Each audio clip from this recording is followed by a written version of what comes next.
ating presidente sa PhilHealth para gawing voluntaryo po ang pagbabayad ng mga OFWs ng PhilHealth premiums. Alinsunod dito, inanunsyo na po ni Secretary Roque ng Department of Health na sinususpindi po niya ang item 10(2)C ng Implementing Rules and Regulation ng Universal Healthcare na nagpapataw ng mas mataas na kontribusyon habang meron tayong problema po sa COVID-19. Inanunsyo na rin po ng POEA at ng OWA na hindi na po i-require ang pagbayad ng ng PhilHealth premiums ng mga OFW para sila po maisyuhan ng kinakaulang mga papeles, yung tinatawag na OEC para makalabas ng bansa. Bilang pangunahing nagsulong po ng Universal Healthcare Law sa 17th Congress, lilinawin ko lang po. Wala po sa batas na nagsasabi na dapat patawan ng mga OFWs ng karagdagang premium sa pamamaraan na nais pong ipatupad ng PhilHealth. Yan po ay nasa Implementing Rules and Regulation para lang po sa kaalaman ng lahat.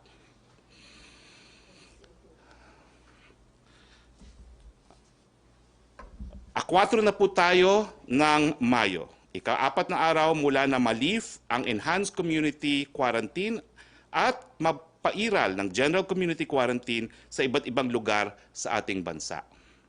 Masyado po siguro maaga para makita natin ang kinalabasan ng GCQ, pero kailangan po lang na mag-practice pa rin tayo ng social distancing at pagsuot ng face masks. Uulitin ko po, ito po ang mga areas na nananatili under ECQ. Ang National Capital Region, ang Region 3 with the exception of Aurora, ang Region 4A, Calabarzon, ang probinsya ng Pangasinan, ang Benguet, Iloilo, kasama po ang Iloilo City, Cebu, kasama po ang Cebu City, ang City of Bacolod at ang City of Davao. At sa kahuli-hulihang pagpupulong po ng IATF, nagkaroon po ng rekomendasyon na isama ang probinsya ng Albay at ang Zamboanga City sa mga lugar na mananatili sa ECQ. Nung huling meeting rin po, pinayagan po ang gobernador ng Albay na ilagay sa ECQ ang syudad ng Legazpi. Nasa na ho tayo dito sa laban natin sa COVID-19? Meron na po tayong 9,233 na mga kababayan nagkasakit ng COVID-19. Ang mabuting balita naman po, 1,214 ang gumaling sa sakit, halos doble po sa mga namatay na 607. Kung makikita po natin ang graph, well, nagpapakita po na tumataas pa rin po ang mga kaso ng COVID-19. Pero inaasahan din po natin na yung pagtaas ng kaso ay dahil na rin, nagkaroon na rin po tayo ng mas maraming testing nitong mga nakaraan na araw. Pagdating po sa mga namatay, well, dumadami pa rin po ang suma total ng mga namamatay, pero lumiliit naman po yung mga namamatay sa pang-araw-araw. Kahapon po, 4 lang po ang na-record na namatay. Samantalang ang total recoveries, makikita niyo po sa graph na ito na talagang patuloy po ang pagtaas ng mga gumagaling at matarik po ang linya na nagsasabi na talagang mas maraming mga pasyente ang gumagaling ngayon sa lalong mabilis na panahon. Nagkaroon na po tayo ng 104,146 PCR tests. Pero ito po, hindi pa kasama ang mga tests na ginagawa ng pribadong sektor sa Project ARC. Nagkaroon po sila ng mahigit kumulang na 5,000 additional rapid tests.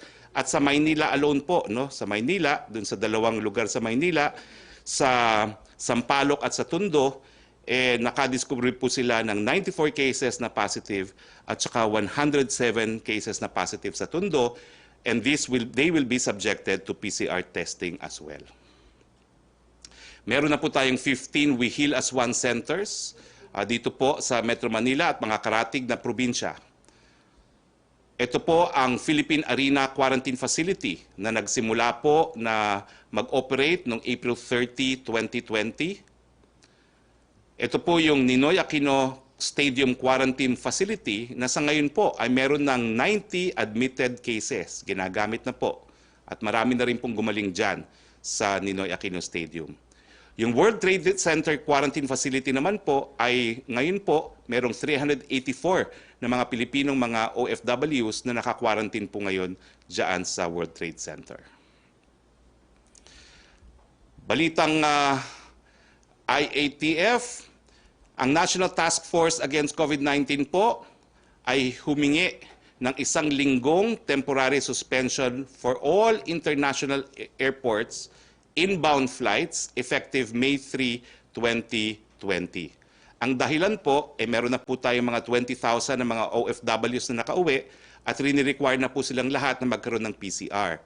Kina-quarantine po natin sila, binabayaran ng OWA sa mga hotel at naubos na po ang mga kwarto sa mga hotels neto. So kinakailangan natin ng panahon para lumabas po ang resulta ng mga PCR tests bago natin payagan muli na dumating ang iba pa nating mga OFWs. Araw-araw po, mahigit kumulang 2,000 na po ang dumarating na ating mga kababayang OFW.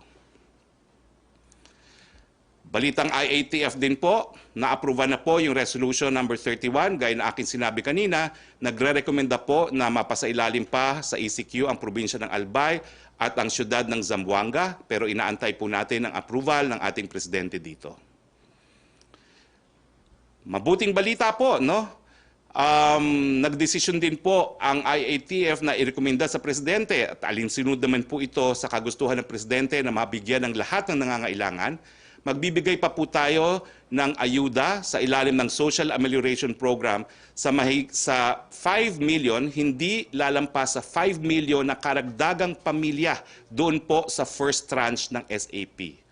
Uulitin ko po, hindi lang po 18 million families ang makakakuha ng ayuda sa first tranche ng Social Amelioration Program, dinagdagan na po natin ng 5 million or ang suma total 23 million po alinsunod sa pangako ng presidente na dapat mabigyan ang lahat na nangangailangan.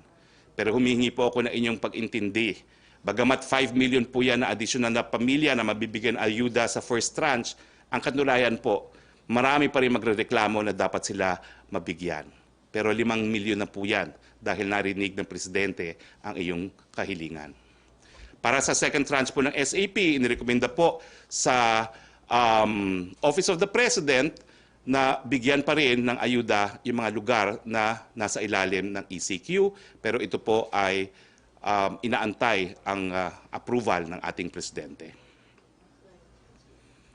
Now, balitang IATF din po, ang National Task Force COVID-19 Chief Implementer po ay nag-approve na yung request ng mga iba't ibang LGUs para po sa sweeper flights para po sa kanilang mga constituents. Ibig sabihin po, papayagan na lumipad, pauwi sa kanya-kanyang mga probinsya yung mga na-stranded sa iba't ibang mga lugar. Ito po ay provided na merong minimum health standards at provided din ang gastusin po dito ay sasagutin ng mga LGUs na nag-request. Pang-apat, ang National Task Force Deputy Chief Implementer na si Vince Dizon ay itinalaga po bilang Chief Coordinator para sa T3, Trace, Treat, and Test program na ating gobyerno. Ang Department of Health naman po ay pinayagang magbigay ng exemptions para sa mga persons traveling in between GCQ and ECQ zones para sa kanilang urgent life-saving medical interventions and other medical considerations. Isa namang malagang anunsyo po mula sa Department of Finance at Bureau of Internal Revenue. Dahil nga po sa mga areas na nasa ilalim pa ng ECQ, nag-issue po ang BIR ng Revenue Regulation number 11-2020. At ito po ay nag-extend ng deadline para doon sa unang-una, magfa-file ng annual income tax return for individuals earning purely compensation income.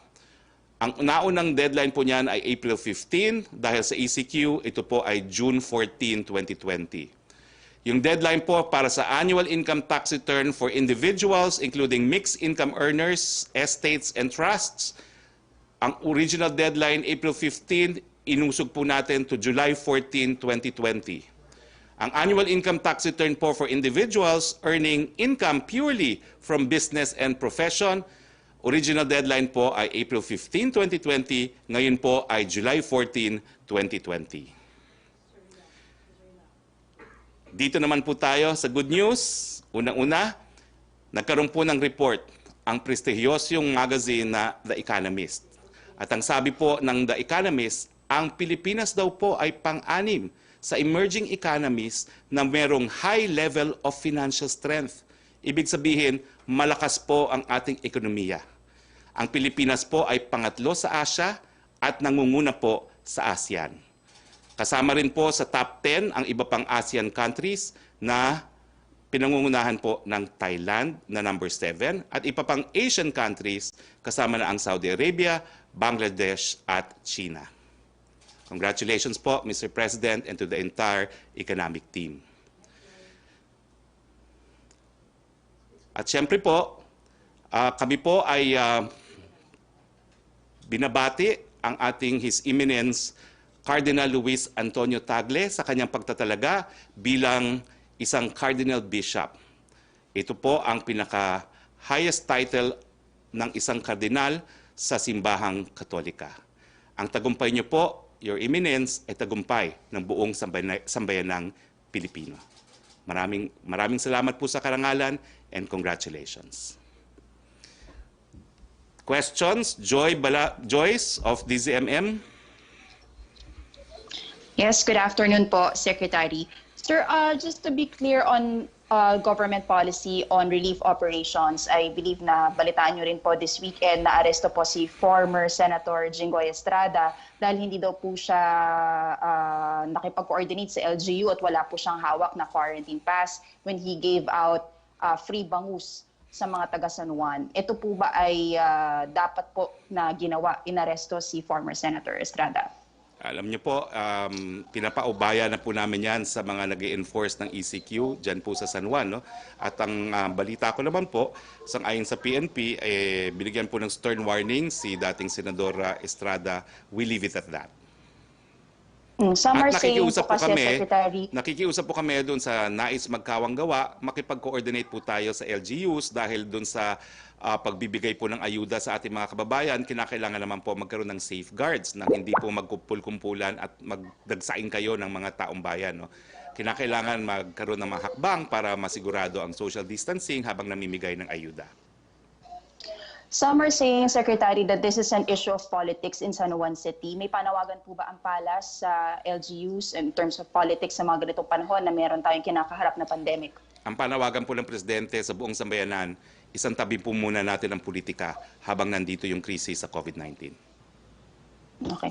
Secretary, you mentioned may mga places nga po recommended for extension of ECQ. How about meron po bang places naman na dininay ang IATF para mapasailalim sa ECQ? Wala pa naman po nadi-deny. Ang inaktuhan po ay yung mayroong mga pending requests. And last na po for me, balik session na po ang Congress today. Meron po ba tayong inaasahan from our lawmakers or may panawagan po ba tayo na sana unahin nila na key pieces of legislation? Well, umaasa naman po kami na talagang magiging kaagapay po ng Presidente ang ating mga kongresista at senador para magbigay ng tulong sa buong sambayanan sa panahon ng krisis na ito. Thank you so much, Secretary. Thank you. Roque?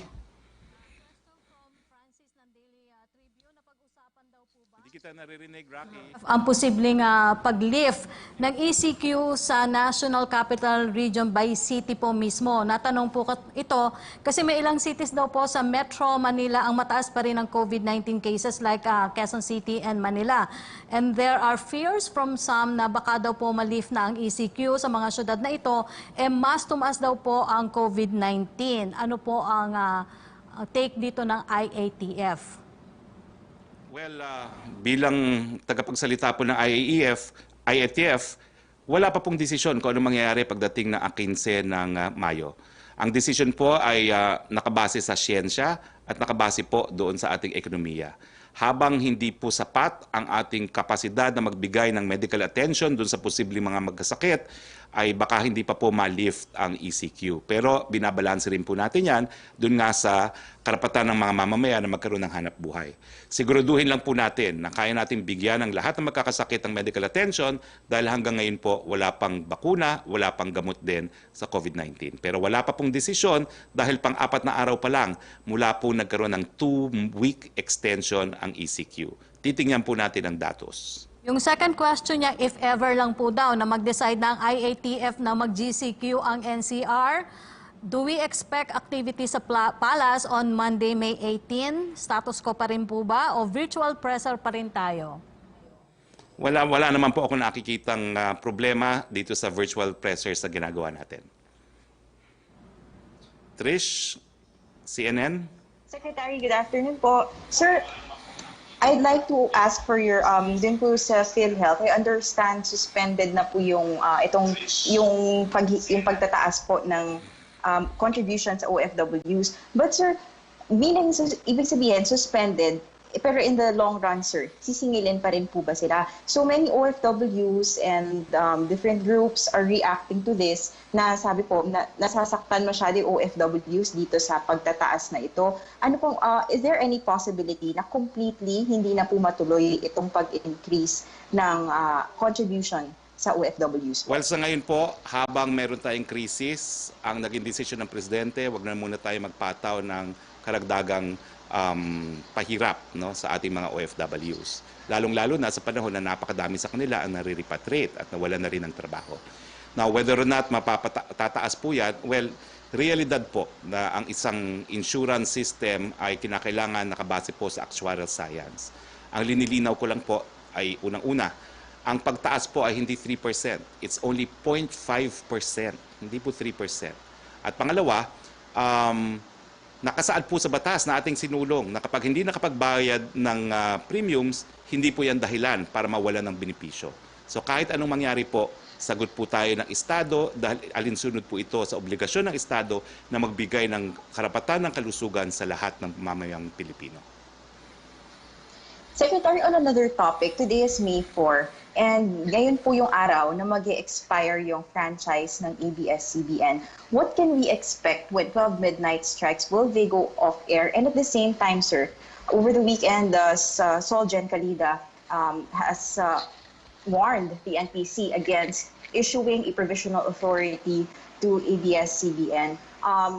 Is there any chance, sir, na mag-intervene ang Presidente to let or Malacañang to let ABS-CBN continue with its operations, considering, sir, that we are in a crisis and ABS-CBN and so as other media networks are also playing a very important role? Well, ang Solgen po ay isang alter ego ng ating Presidente at sumulat na nga siya sa National Telecommunications Commission. Itong bagay pong ito is a matter that must be dealt with by the NTC as a quasi-judicial body at aantayin po natin ang sagot ng National Telecoms Commission at ang Presidente naman po ipatutupad po kung ano magiging desisyon ng National Telecommunications Commission. So sir, kung halimbawa po ang scenario natin is hindi po makapagbigay ng provisional authority itong NTC, wala na pong ABS-CBN by tomorrow. Tama po ba? And at the same time, sir, sorry, 3 questions. Possible po ba or can the President, parang for this crisis lang, sir, suspend muna yung rules governing or surrounding yung regarding sa franchise ng ABS-CBN po? Meron po kasing batas na nagbibigay ng kapangyarihang magbigay ng kasagutan dito sa mga tanong mo sa National Telecoms Commission. So hahayaan po namin ng NTC magdesisyon. At kung ano man ang desisyon ng NTC, ipatutupad din po yan ng buong gobyerno. So ang decision po ay nasa NTC. Sir, sorry, very last na po talaga. I remember, President... Nahawa ka na kay Joseph Morong, ha? Yes, okay. First time and last time for this week. Sir, I remember during an ambush interview with President Duterte, sabi niya po noon na pinapatawad niya na po yung ABS-CBN and yung ginawa po ni Solgen before was on his own.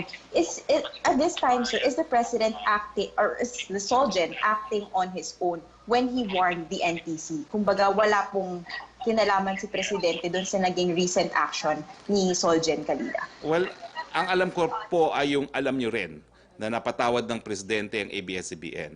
Pero hindi naman po pwedeng ma-impluensahan ng ating Presidente ang NTC dahil sa batas, decision po niya yan.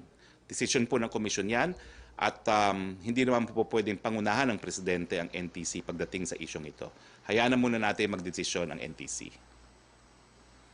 Thank you, sir. Thank you, Secretary. Yusek Roque? Dalawa yung tanong ni Chris Jose ng Remate, pero yung ikalawang tanong niya, nasagot niyo na about PhilHealth. Yung unang tanong niya, muli pong nagpositibo si Senator Sani Angara sa COVID-19. And then may isa rin sundalo na after 2 weeks gumaling pero nag-positive pa rin daw ulit sa Zamboanga del Sur. Ano daw po ang explanation sa bagay na ito? Normal ba itong ganitong usapin? At kung maaari daw pong ito ang maging batayan para ma-extend ang ECQ sa National Capital Region after May 15? At ano daw po ang maipapayo nyo sa mga pasyenteng nakakaranas ng gatong sitwasyon? Well, unang-una po, no, best wishes and get well soon kay Senator Angara. But I'm not qualified to answer your question. Hindi po ako doktor, so I will defer to Yusek Vergere. Maricel Halile. Hapon po. Sir, just a few clarification lang po doon sa additional beneficiaries for the first tranche. Paano po pipiliin yung additional 5 million? Automatic po ba na yung na-reject doon sa first list, kasama na po sila doon sa additional 5 million? Meron naman pong guidelines ang DSWD at meron ding appeals procedure. So siguro, titignan din ng DSWD yung mga pamilya na na-reject nung unang beses na nagdesisyon kung sino yung 18 million families na yan. So, ang suma total po dyan, inaasahan natin na 5 milyong karagdagang pamilya ang magkakaroon ng ayuda. At sang-ayon din po yan sa guidelines ng DSWD. Opo, pero saan po natin kukunin, sir, yung funds considering na yun pong 200 billion na nakasaad po dun sa Bayanihan Act allotted po for only 18 million families. So ano po yung plano natin? Well, sa ngayon po, first tranche pa lang ang malinaw. Aabangan po natin ang desisyon ng ating presidente para sa second tranche. But I can assure you na yung ayuda na ibibigay sa additional 5 million families is within the budget given to Congress for the SAP. But sir, will there be any changes po doon sa 7-day extension na binigay na DILG considering na sa ngayon po, like yung sa Navotas, nasa 13.2% pa lang daw po yung nadidistribute nila. So mahihirapan sila na matapos and then there's additional 5 million. So will there be an extension po dun sa distribution? Well, definitely po kasi yung 5 million, karagdagang pamilya po yan. So yung mga hindi nakatanggap, masamang loob, may pag-asa pa po, no? Dahil naintindihan naman ng presidente natin na talagang napakadaming nawalan ng hanap buhay nung tayo nagkaroon ng ECQ. Konting tiyaga lang po, pasensya na po talaga. Hindi po natin gusto mangyari ito. Pero ulitin ko po, no, yung 4-piece natin kasi pinamimigay natin sa pamamagitan ng pagpapatawag sa lahat ng beneficiary sa mga multi-purpose centers at ginagawa yan isang araw, tapos na. Hindi po natin pwede gawin ngayon yun dahil kinakailangan nga mag-social distancing. Kaya nga maraming mayor na nagsabi na ipakulong niyo na po kami at hindi namin talaga kaya gawin dahil nga merong social distancing rule. No? So, pag-intindi na lang po, kapit-bisig tayo, makakaraos din po tayo, makakarating din po sa inyo ang ayuda. Sir, last na lang po, what will happen po doon sa second tranche ng amelioration? Will there be any delay considering po na merong additional for the first tranche? Well, number one, di pa po natin alam kung anong scheme na aaproba ng presidente. Ito namang 5 million additional families, alinsunod yun sa deklarasyon ng presidente na dapat lahat ng nangangailangan dapat mabigyan. Pero uulitin ko po, talagang wala pong aamin ang lahat ng nangangailangan ay nabigyan. Kasi meron pa rin magrereklamo na hindi sila nabigyan at nangangailangan sila. Pero siyempre po, limited ang budget. Pero sa tingin ko, ang 5 million out of the original 18, napakalaking porsyento po yan, no, in terms of additional families na makakatanggap ng ayuda. Thank you, sir. Thank you. Back to you, Roque. From Rose Novenario of Hataw, dalawa po ang tanong niya, pero yung second question niya, nasagot niyo na po about yung arrest kay former Senator Jinggoy Estrada. Ito po yung una niyang tanong. Makatwiran po ba na maging hostage ang isang OFW na kailangan magbayad ng mataas na PhilHealth premium bago ma-issuehan ng Overseas Employment Certificate habang ang matataas na opisyal ng PhilHealth ay tumatanggap ng mahigit 1 bilyong pisong bonus at benepisyo? Napanagot na po ba ang mga alleged tiwaling opisyal ng PhilHealth sa mga napaulat na anomalya gaya ng ghost patients at ghost dialysis? Nahirapan ako sumagot dyan, Rose, kasi parang may conflict of interest ako bilang isang Hari Roque na nagsulong ng universal healthcare at Hari Roque na linalabanan yung korupsyon sa PhilHealth. Pero bilang spokesperson po ng Presidente, ang masasabi ko lang po, inatasan po ng Presidente ang POEA at ang ng OWA na wag nang gawing requirement ang pagbayad ng PhilHealth para makuha yung overseas certificate, OEC, employment certificate. No? So, hindi na po kayo hostage, gaya ng sinabi mo. Pagdating doon po sa issue ng good governance sa PhilHealth, ay hindi na po ako magkukomento dyan. In my personal capacity, ang sasabihin ko na lang po, zero tolerance po ang Presidente sa korupsyon. Nakabinbin po sa ombudsman ng mga kaso at inaasahan po natin na ang bagong liderato ng PhilHealth ay tignan naman at pag-aralan itong mga reklamong ito. Zero tolerance po ang Presidente Duterte sa PhilHealth. Ang korupsyon sa PhilHealth. Joseph Morong.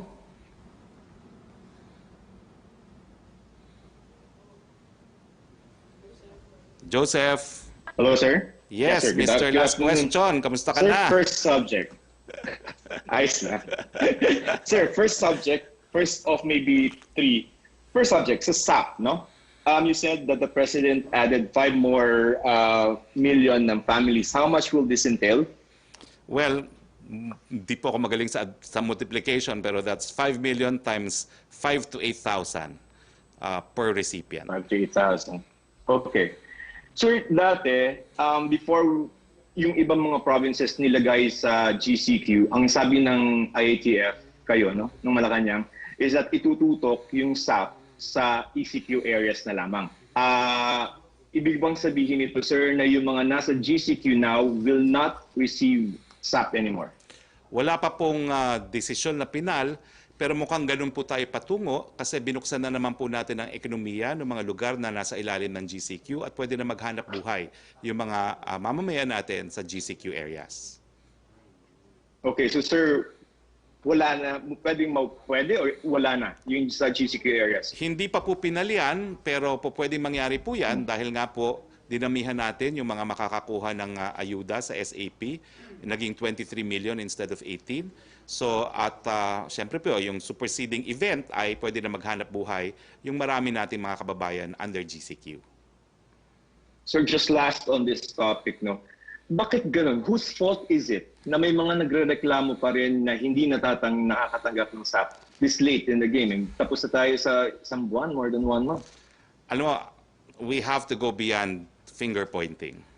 Ang importante ay makarating ang ayuda sa taong bayan. At yan naman po talaga ang pinakikiusap na po ng Presidente. Gawin na po natin ang lahat under the limitation na kinakailangan may social distancing, iparating na natin yung ayuda. One consolation po sa mga local government units naman talaga ay namigay din ng ayuda galing sa kanilang sariling mga budget. Pero hindi po yan sapat. So the President po is again appealing to all LGUs. It's a matter of life or death po. And that is how they should deal with this issue of distribution of the SAP. Alright. Sir, can I shift to GCQ, no? Si Secretary Anyo kanina, he floated the idea na mukhang ang direction natin is as far as yung mga nasa ECQ areas, localized quarantine. Are you aware of this option? And can you elaborate what he meant since you're also in the meetings? As I said po, no, it all depends on science. And it also depends on economics. Kung kakayanin natin na isarado ang ekonomiya indefinitely hanggang magkaroon ng bakuna, bakit hindi? Hindi po natin kaya yon. So then the next best is buksan yung mga lugar kung saan meron ng kapasidad magbigay ng medical treatment para naman magkaroon na ng hanap buhay yung mga mamamayan. And that is one possibility, no, na pwedeng maibaba ang ECQ sa Metro Manila. Anything is possible at pwede rin na yung mga hotspots sa Metro Manila will remain under ECQ. It will depend po dun sa datos na makakalap natin bago magde-decide ang IATF kung anong gagawin on or before May 15. Okay, sir, in terms of data, yung health capacity, I'm sure you've discussed it sa meeting, no? Ano yung capacity natin, healthcare capacity natin in Metro Manila? Well, kulang pa po lalo na yung ating critical care beds, no? In fact, almost exhausted na po yung ating mga ICU beds sa Metro Manila. Kaya naman po ginagawa natin ang paraan na una-una, linilimit na lang natin yung mga malalang kaso ng COVID-19, sila po yung pupunta sa mga ospital, at yung mga positive cases na po pwede nang magamot na without the use of ICU, doon na sila sa We Heal as One Center. So, meron naman po tayong 15 One Heal as One centers ngayon, kaya meron naman po tayong additional capacity to deal with yung mga taong meron ng sakit ng COVID-19. Okay, so super last. Domestic travel, suspended siya ngayon, but we've been discussing last week, no, na pwede nang ituloy yan, GCQ to GCQ. So after next week, meron ng domestic travel for ordinary people, not just food. The latest from CAAP and the OTR is all commercial flights are still suspended until May 15. So although the possibility is there, suspended po ang commercial flights. Di sila maa-allow pa rin lumipad, even for domestic. No? So ang po pwede po ay yung mga sweeper flights, yung mga medical flights, at iba pang mga emergency flights. After May 15? Well, after May 15, we will find out po, no? Because we will also determine nga, in the first place, kung pwede na mag-operate ang NEA at Clark at saka yung mga major airports including Cebu and Davao. Yan po talaga yung 4 largest airports natin. So, napakahirap po talaga that the hubs are still under ECQ. Okay. Okay, Rocky, Yusek, Rocky?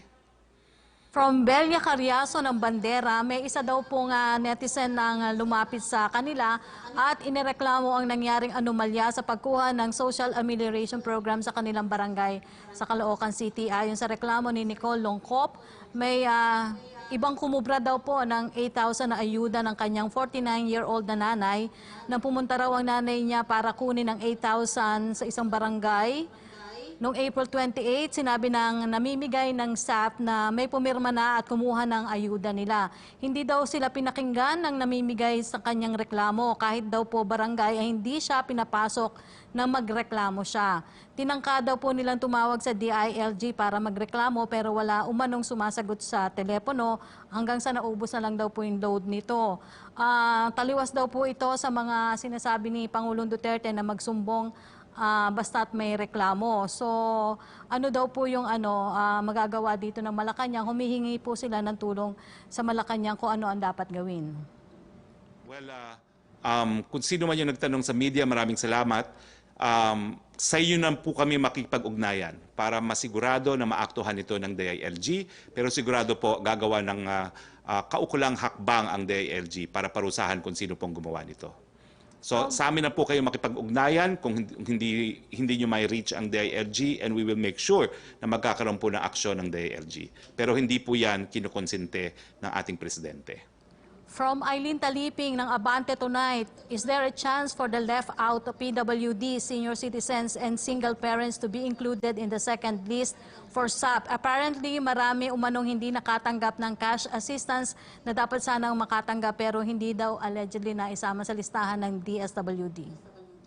Well, wag na natin pag-usapan ng second tranche. Ang sagot ay yes, yes, yes, yes, yes. Dahil meron na nga pong 5 million additional families na mabibigyan ng ayuda during the first tranche of SAP. From Jason ng FOCAP, Dr. Mingita Padilla, who was among those consulted by the government, has said that there appears to be an immense backlog in the number of cases being reported by the DOH. An estimated 8,000. She accused the DOH of lying. May we get the sentiments of the IATF about this? Siguro hindi naman po pag-sisinungaling yan. It's just siguro mas kinakailangan natin ng mas accurate reporting. Ngayon nga po, iba na ngayon ang reporting ng DOH. No? Rini-report nila yung total number of tests done, 121,283 tests done, pero nire-report na rin nila kung ilang individual, 107,000 individuals.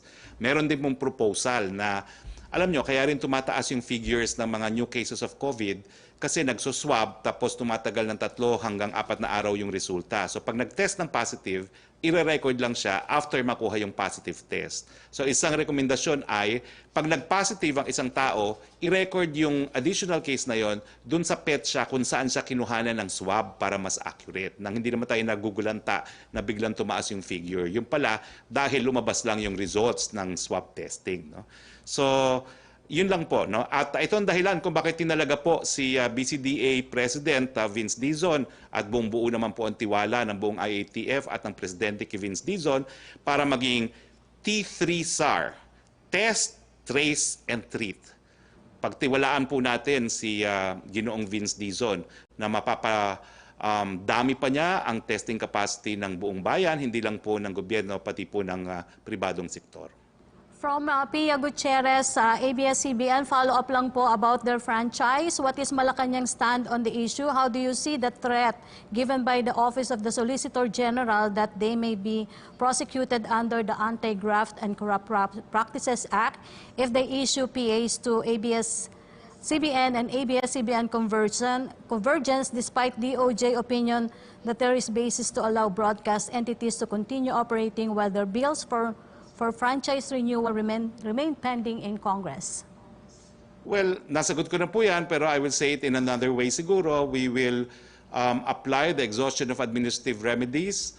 The matter po ay didesisyonan ng administrative agency which has specialized competence para magdesisyon sa mga bagay nito, which is the National Telecommunications Commission, and we defer to whatever ruling the NTC may have.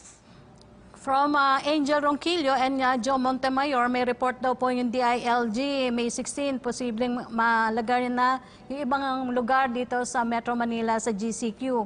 May listahan ba tayo, Secretary? At kung yung iba naman daw po sa Quezon City na posibleng ituloy pa rin yung ECQ kung may listahan na rin po daw? Spekulasyon pa lang po yan. Pang-4 na araw pa lang ng 2 weeks extension, titignan po natin ang datos. Siyensya, ekonomiya, yan po ang titignan. From Janaling Kabiling na Manila Bulletin, will the Palace support Secretary Duque's call to suspend PhilHealth premium hike for OFWs? Tsaka yung any appeal daw to PhilHealth to settle financial obligations to hospitals. UST Hospital has retrenched workers partly due to financial losses, including PhilHealth failure to pay 180 million obligation. Well, as I said earlier po, no, ang presidente na po ang nag-issue ng direktiba na itigil muna itong mga paratang o mga pabigat sa OFWs natin habang panahon po ng COVID-19. At yan naman po ay nagkaroon ng mabilisang aksyon ng ating kalihim ng kalusugan, no, at sinuspindi nga yung increased collection para sa PhilHealth. No. At uulitin ko po, hindi na po kinakailangan ipakita ang resibo na nagbayad ng PhilHealth para makakuha po ng Overseas Employment Certificate. Lilinawin ko lang po kanina, no, nung sinabi ko na bilang author ng Universal Healthcare, wala po sa batas yung ganitong pagsingil sa OFW. Yan po ay nasa IRR. At hindi man lang po ako naimbita dyan sa IRR na yan. So wala po tayong alam kung ano naging batayan nila sa pagsulat ng IRR na yan. Ganun pa man, ay suspendido na po yung provision ng IRR na nagpapataw na mas mataas na PhilHealth premiums. Okay, Secretary Roque, yan po mga naging katanungan ng ating mga kasamahan sa Malacañang Press Corps. Okay, maraming salamat po sa inyong lahat. At as usual, mga kababayan, let's all keep safe and thank you, Yusek Roque. Okay. Maraming salamat, Presidential Spokesperson Harry Roque. Maraming salamat sa Malacañang Press Corps. Salamat din sa RTVM. Sa ngalan po ng People's Television Network, ako po si Roque Ignacio. Salamat po.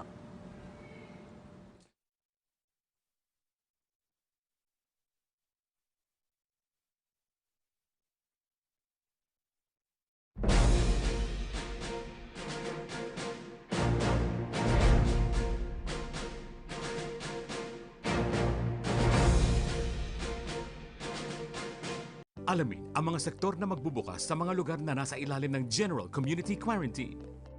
Ang mga sumusunod ay pahihintulutan magbalik operasyon sa ilalim ng GCQ.